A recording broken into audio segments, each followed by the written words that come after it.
السلام عليكم. زمان ما حكيت، نعاد عليكم يا رب رمضان بالصحة والعافية ان شاء الله. كل سنة انتم بخير.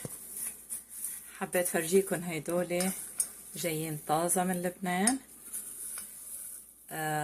دقة الكبة بيقولولها او حوايج الكبة او فيها شغلات كتير، قرفة، مردكوش، ورد، شغلات كتيرة.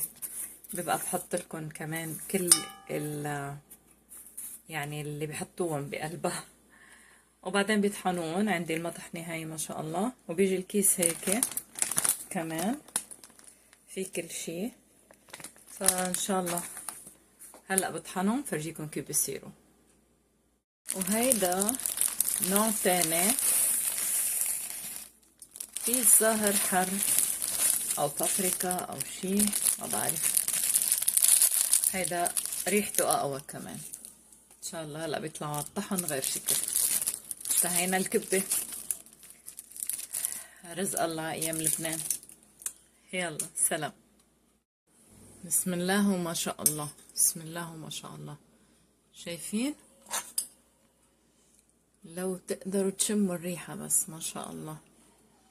يعني هاي لما بدنا نعمل كبة او كمونة او اي شي هيك، حتى لو كبة بالصينية، كبة قراص، كبة نية، هيدي هيك معلقة ومعلقة وشوي حسب الكمية تطلع بتشهي.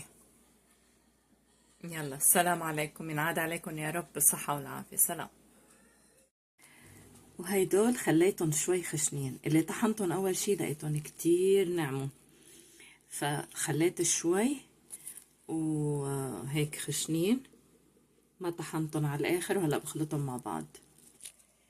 هيدول اللي صفيتهم بهاي المصفية لينزل كل الناعم، وهيدول بطحنهم وبعدين بخلطهم كلهم مع الناعمين كتير.